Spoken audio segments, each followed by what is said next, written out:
먼저 오늘 이 광야에서 찬양하라는 크리스천 에센스 8번째 시리즈의 말씀이고요. 또한 오늘 추수감사 주일, 추수감사 주일을 맞이해서 추수감사 주일의 말씀입니다. 참 하나님께서 coincidentally 이렇게 정말 우연적으로 필연적으로 하나님께서 말씀을 겹쳐서 주셨는데 감사한 마음인데요. 여러분 복습을 한번 해보겠습니다. 온 교인들과 함께하는 전교인 제자훈련이기 때문에 복습이 중요합니다. 지난 7번째 시리즈 우리가 전능하신 하나님이 과연 못하시는 일이 있는가라는 제목으로 말씀을 전했습니다. 전능하신 하나님, all powerful, omnipotent 하나님이 못하는 일이 과연 있으신가? 기억나십니까? 못하는 일이 있으세요? 없으세요? 우리 하나님이 못하는 일이 전혀 없다고 선포하는 것, 전능하신 하나님 못하는 일이 전혀 없다라고 우리가 배웠지만 못하는 일이 사실 있다라고 우리는 말합니다. 왜? 말할 수 있어요. 못하는 일이 있어요. 거짓말 못하세요. 불의한 일 하시는 거 못합니다. 하나님이 거짓말 잘하세요? 못하세요. 하나님이 불의한 일 잘하십니까? 못하세요. 하나님은 영원부터 영원까지 계신 하나님인데 하나님이 나 이제 그만할래 나 하나님 이제 그만하고 일반인 할래 할 수 있습니까? 하나님이시기를 그치실 수 있습니까? 아니요. 하나님은 하나님이시기를 그만하실 수 없어요. He cannot cease to be God. 하나님은 존재하시기도 그만하실 수 없어요. 하나님이 못하시는 게 너무 많아요. 왜? 전능하시다라는 말 가운데는 모든 것을 하실 수 있다라는 우리가 생각 가운데 그 모든 것은 하나님의 속성에 반대되지 않는 한 모든 것. 사기치는데 전능하신 하나님이 날 도우실 거야. 도와주세요? 안 도와주세요? 하나님이 사기치는데 난 전능하니까 너를 도우리라. 내가 의로운 오른손으로 너의 사기를 도우리라. 절대 안 도와주세요. 하나님은 불의한 일에 돕지 않으십니다. 거짓말 돕지 않으십니다. 하나님 못하는 거 많으세요. 왜? 불의한 일, 하나님의 속성에 어긋난 일은 하나님이 안 하신다고요. 그러니까 전능하시다라는 말은 하나님의 속성에 맞는 일에 한해서 전능하시다라는 거예요. 그래서 이렇게 정리해 봅니다. 모든 것을 하실 수 있고 모든 것을 가능케 하시는 분이시지만 하나님의 속성에 합당한 일만 하실 수 있는 전능함을 가지셨고 우린 이게 감사해야 됩니다. 하나님의 속성과 대비되는 일을 하실 수는 없습니다. 죄를 지으시거나 불의한 일을 하시거나 거짓말을 하실 수 없습니다. 아멘이십니까? 또한 이렇게 정리해 보겠습니다. 하나님의 전능하심, omnipotence의 핵심은 모든 것을 하실 수 있음에 초점을 맞추는 것이 아니라 하나님의 속성을 지키셔서 하나님께서 하나님 되심이 바로 하나님께서 전능하시게 되는 것입니다. 왜냐하면 하나님께서는 하나님 되심 그 본질 자체로 전능하신 하나님이시기 때문입니다. 아멘이십니까? 아멘이십니까? 하나님의 본질, 하나님의 속성이 너무나 중요한 것이죠. 하나님의 속성과 어긋나는 일을 하나님이 다 해버리시면 하나님이 아니시게 된다는 거예요. 우리 하나님은 하나님이신 분이십니다. 하나님이 하나님 되시게 여러분의 기도 생활 가운데 과연 내 기도가 지금 하나님이 하나님 되시게 하고 있는가? 내 가정이 하나님이 하나님 되시게 하고 있는가? 내 사업이 하나님이 하나님 되시게 하고 있는가? 목사님, 제가 이거 해도 돼요? 저거 해도 돼요? 목사님, 제가 우리 가게에서 이런 거 팔아도 됩니까? 저런 거 팔아도 됩니까? 목사님, 제가 우리 가정에서 이런 거 해도 됩니까? 저런 거 해도 됩니까? 저는 어떠한 가이드라인을 드리기보다 제가 이렇게 여쭙고 싶습니다. 하나님이 하나님 되실 수 있게 하고 있습니까? 목사님, 이런 기도 올려드려도 될까요? 저런 기도 올려드려도 될까요? 이런 기도는 어떻게 생각하세요? 저런 기도는 어떻게 생각하세요? 이렇게 한번 여쭙겠습니다. 그 기도가 하나님이 하나님 되실 수 있는 속성으로 만들어 드리는 기도입니까? 그러니까 단순히 복권 당첨하게 해주세요. 이거는 하나님이 하나님 되게 하는 기도 아니에요. 여러분, 또 지지난주에 우리가 Paradox of Omnipotence, 그 전능의 역설에 대해서 배웠는데 이걸 굉장히 재밌어 하시더라고요. 저를 보면 목사님 그거 돌 드는 거 재밌었어요. 돌 드는 거. 그래서 정확하게 기억하시라고 다시 한번 보여드리겠습니다. 하나님은 하나님도 들 수 없는 큰 돌을 만드실 수 있는가? Can God make a rock so big, so heavy he can lift? 여러분, 이 답은 굉장히 어렵죠. 많은 신학자들, 많은 종교 철학자들이 답하기에 아주 어려워했던 답이라고 했어요. 아주 다양하고 또 다양한 그 리즈닝, 이 논증법을 통한 답이 있다고 말씀을 드렸습니다. 여러분, 만약에 하나님께서 하나님이 들 수 없는 돌을 만드실 수 있다고 하면 들 수 없는 돌 때문에 무능함이 증거가 되는 거고, 하나님이 그럼 그런 돌은 하나님이 들 수 없는 돌은 만들 수 없다라고 하면 만들 수 없다라는 사실 때문에 하나님이 무능하게 되는 거죠. 무한하신 하나님, 영원부터 영원까지 계신 하나님이 거짓말 못하시는 것처럼, 선의 하나님이 악의 하나님이 될 수 없는 것처럼 전능의 하나님이 무능의 하나님이 될 수 없기 때문에 이것은 모순이고 역설이다. 그래서 하나님이 들 수 없는 돌을 만들 수 있는가 없는가의 답변은 전혀 존재할 수 없다. 왜? 이것 질문 자체가 모순이다. 이렇게 제가 정리해 드렸습니다. 오늘 왜 이것을 복습하면서 하나님의 속성에 대한 이야기를 하는가? 이 속성이 제가 오늘 8번째 크리스천 에센스를 하는 핵심이기 때문입니다. 하나님의 속성은 변하지 않지만 그 변하지 않으시는 하나님의 속성이 우리의 속성을 변화시킨다는 거예요. 그게 전능하심입니다. 고린도후서 5장 17절에 그런즉 누구든지 그리스도 안에 있으면 새로운 피조물이라, 이전 것은 지나갔으니 보라 새 것이 되었도다. 우리는 새 것이 된 거예요. 할렐루야. 우리가 새 것이 되었어요. 왜? 전능하신 하나님, 바뀌지 않는 하나님의 속성 때문에. 하나님이 하나님 되실 때 우리는 과거에서 현재의 다른 사람으로, 이전 것은 지나가고 보라 새 것이 되었도다. 옆에 사람에게 축복하겠습니다. 좋은 것이 새 것이 되었습니다. 좋은 새 것이 되었습니다. 새 사람 되셨네요. 다시 한번 새 사람 멋지게 되셨습니다. 새 사람 예쁘게 되셨습니다.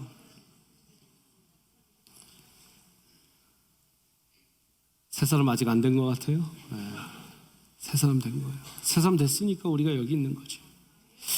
어떤 분은 그런 생각을 할 수 있어요.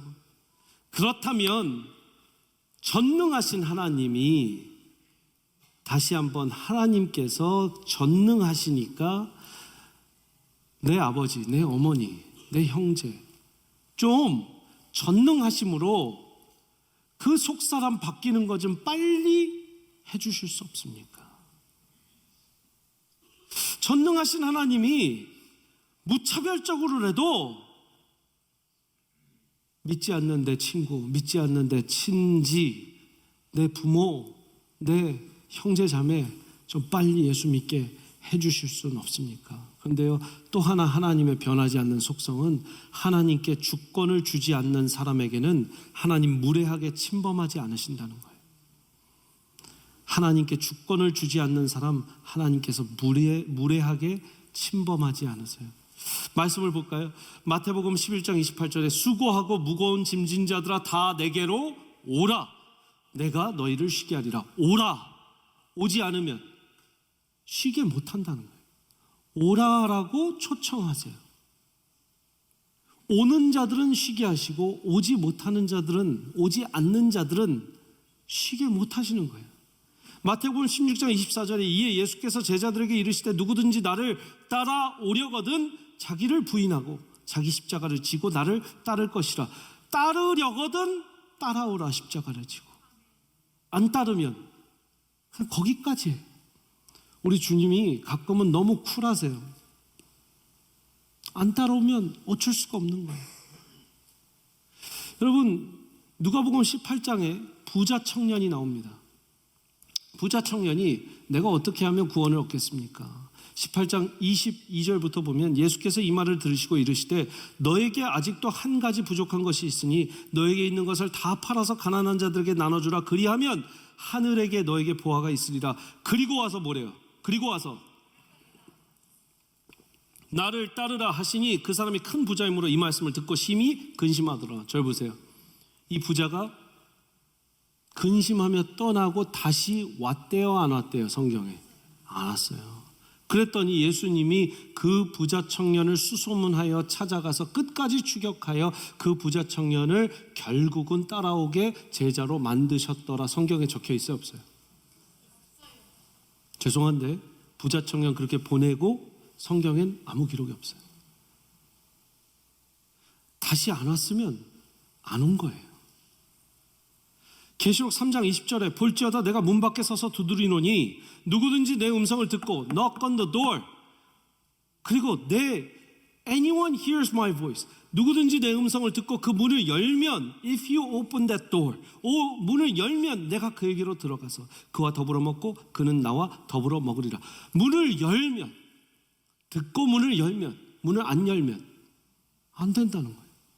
문을 안 열면 못 들어간다. 문을 열어라. 열어줘라. 문을 안 열면 나는 박차고 못 들어간다. 아니, 전능하신 하나님이 박차고 들어가시면 되잖아요. 하나님의 속성이 그렇지가 않아요. 마치 거짓말을 못하시는 하나님처럼 하나님의 속성이 문을 박차고 들어가지 않으신다고요. 안 오겠다는 사람을 끌고 오지 않으신다고요. 전능하시지만 우리가 올 때까지 기다리십니다. 우리의 모자람을 존중하시며 우리가 올 수 있도록 또한 인도하십니다. 이게 굉장히 중요해요. 제가 여러분에게 저번에 예를 들어서 설명을 드렸어요.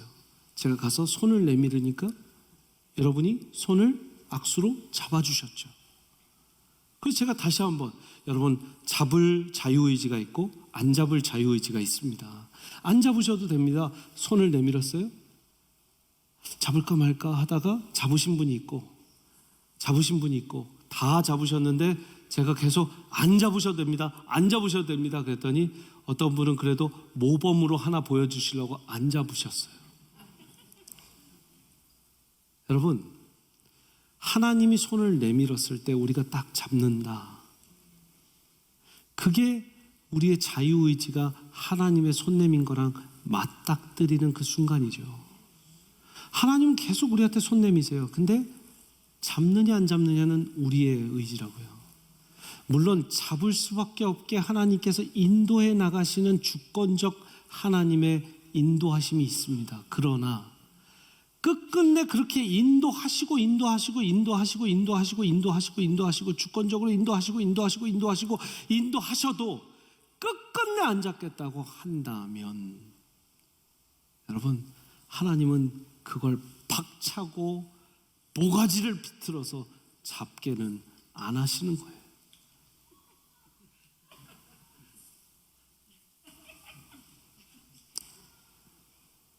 우리 하나님, 여러분, 우리 하나님께서 우리에게 어떻게 구원을 베푸시는지 예를 한번 더 들어보겠습니다. 이 이야기를 아시는 분들도 계시는데요, 아마 처음 듣는 분들도 계실 거예요. 한 이발소에 머리를 자르러 이발을 하러 남자가 이제 갔습니다. 한 남성이 가서 머리를 자르는데 이제 머리를 자르면서 계속 성경책을 읽으면서 머리를 자르게 됐어요. 그러면서 이 이발사가 이 사람은 크리스천인가 보다 하면서 당신 하나님 믿습니까? 나 하나님 믿습니다. 예수님 믿습니까? 예수님 믿습니다. 그러면서 이런저런 얘기를 하는데 나는 하나님이 없다고 봅니다. 나는 하나님이 죽었다고 봅니다. 만약 하나님이 살아있다면 어떻게 내 인생이 이렇게 불행하고, 어떻게 내 인생이 이렇게 행복과 평안이 없고, 어떻게 세상에는 이렇게 가난이 많고 세상에는 이렇게 어려움이 많습니까? 나는 하나님이 죽었다고 생각합니다. 막 이렇게 독서를 쏟아냈어요. 이 사람이 마음이 너무 어려워져서 성경을 읽던 사람이 머리를 다 깎고 나서 뭐라 말을 하고 싶은데 다음 기회에 더 이야기를 준비해서 해야겠다 하다가 이 이발소를 나옵니다. 그 이발소를 나오는 길에 이발소 앞에 노숙자 한 명이 이제 쓰러져서 자고 있는 걸 봤어요. 근데 이 노숙자가 머리가 긴 장발에 머리가 막 떡져 있는 걸 보고 하나님이 마음을 주셔서 이 노숙자에게 잘 아주 예의 있게 물어봐서 노숙자를 데리고 이발소에 들어갑니다. 그 이발사를 다시 만나서 나는 이발사가 죽었다고 생각합니다. 이 세상에 이발사는 없습니다. 했더니 이발사가 화가 나서 당신 내가 멀리 잘라준 게 마음에 안 듭니까? 왜 그래요? 지금 머리 잘라주고 다 돈 받고 잘 갔잖아요. 지금 하나님 뭐라고 그랬다고 지금 뭐라고 지금 나한테 하는 겁니까? 아니, 이발사가 있다면 어떻게 이발소 앞에 이런 머리, 떡진 머리, 장발머리에 노숙자가 앉아 있겠습니까? 그랬더니 이발사가 그 사람 맨날 우리 집 앞에 있는데 아니 나한테 머리를 자르러 오든지 돈을 내고 머리를 잘라야지 내가 잘라주죠. 그랬더니 이 성경 읽던 사람이 씩 웃으면서 마찬가지로 이발사님도 하나님한테 가야지 하나님이 당신의 인생을 책임져 주죠. 여러분, 이 이야기가 얘기하는 것이 무엇입니까? 하나님한테 가야지 하나님이 전능하심으로 여러분의 인생을 책임지실 수 있다는 거예요. 아멘이십니까? 그러면 왜 이 세상엔 이렇게 악이 판을 치는가? 잘 들으십시오. 제가 짧게 설명드리고, 선의 결핍이 악이에요. 저를 따라서 선의 결핍이 악이다. 우리가 지금 온도가 떨어지면 춥죠. Temperature goes down, we feel cold. It's cold. 자, 열이 떨어지면 춥죠. 열이 올라가면 덥습니다. 하나님은 온도를 만드시고 열을 만드셨어요. 열이 올라가면 덥고 열이 내려가면 추운 겁니다. 마찬가지로 선이 올라가면 선하고 선이 내려가면 악한 거죠. 선의 결핍 상태가 악입니다. 하나님은 선을 만드셨어요. 선을 만들었는데 하나님이 없으면, 하나님이 존재하지 않으면, 하나님의 질서가 없고 복음이 없으면, 예수 그리스도의 복음이 없는 가정엔 악이 있을 수밖에 없어요. 왜? 선의 결핍이니까. 이해가 되셨어요? 왜 세상이 이렇게 악하냐고요? 하나님의 질서가 무너지니까요. 복음이 없으니까요. 우리가 그래서 왜 복음을 외쳐야 된다고요? 복음을 외치고 하나님의 질서가 계속해서 세워져 나갈 때 선이 생겨납니다. 여러분, 그렇게 하나님께로 다가오면 이제 하나님을 믿고 예수 그리스도를 믿는 그 과정이 시작됩니다.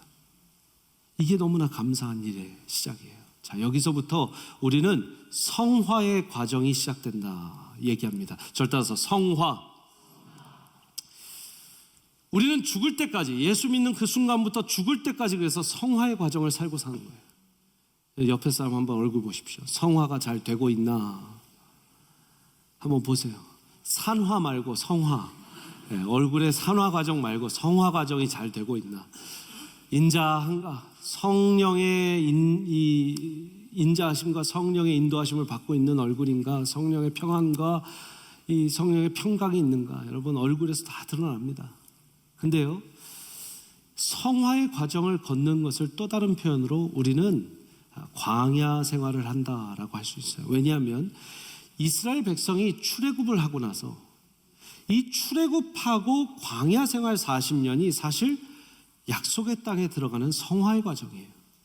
하나님께서 성화 과정을 지켜 나가시는 거죠. 애굽의 완전히 세속 문화에 물들였던 그들을 하나님 약속의 땅에 들여보내시기까지 우리도 이 땅에서 천국 가기 전까지 성화의 과정을 쭉 거쳐가시게 하는 거예요. 자, 그 성화의 과정 가운데 여러분, 우리가 광야 생활을 하는데 오늘 이 말씀을 마지막으로 맺겠습니다. 광야는 두 가지 광야가 있어요. 절 따라서 하나님이 보내신 광야, 내가 간 광야. 감이 오세요? 내가 혼자 스스로 간 광야가 있고 정말 하나님이 보내신 광야가 있어요. 근데 감사한 게요, 우리 하나님이 정말 오늘 추수감사절 감사한 게, 그렇게 우리가 우리 스스로 온 광야에서도 하나님이 만나주세요. 만나주세요. 이게 은혜죠. 만나주셔서, 야, 이제 광야 그만하자. 너 다시 원상복귀하자. 데리고 가시는 분도 있고, 광야 끝에서 이제 광야 생활을 끝내게 해주시는 분도 있고, 광야에서 만져주셔서 더 나은 신앙생활로, 더 나은 삶으로 한 단계 업그레이드 시켜서 하나님께서 이끌어 주시는 분들이 계시더라고요. 여러분이 이 광야에서 하나님을 만나시기를 간절히 축복합니다. 간절히 축복합니다. 광야에서 10명의 나병 환자는 하나님을 만났어요. 예수님을 만났어요. 누가복음 17장에 사마리아와 갈릴리 사이로 지나시다가 예수님이 한 마을에서 10명의 나병 환자를 만납니다. 절 보십시오. 사마리아와 갈릴리 사이는 엄청나게 척박한 땅이에요. 광야의 땅입니다. 나병 환자들은 절대 도시에 모여서 살 수 없고 일반인들과 살 수 없습니다. 완전히 분리된 광야에서 삽니다. 그 광야에서 10명이 예수님을 만나 치유받습니다. 10명 다 치유받았죠? 몇 명만 와서 예수님께 감사하다고 찬양하고 경배합니까? 한 명만. 여러분들이 하나님이 보내서 광야를 오셨건 스스로 제 발로 오셨건 제가 장담컨대 하나님이 만나주시고 만져주시고 계실 거예요. 몇 명이나 치유받고 만지심받고 하나님께 돌아와서 감사하다고. 하나님께 감사하는 방법, 낮은 자 더 낮은 자, 가장 작은 자에게 한 일이 내게 한 일이다. 감사하십시오. 낮은 자에게 감사하십시오. 그리고 하나님께 감사 찬양 올려드리고 감사 고백해드리고 내가 가진 예물로 올려드리고, 여러분 연말이에요. 그리고 2023년 감사하다면 하나님께 드리세요. 기도하겠습니다.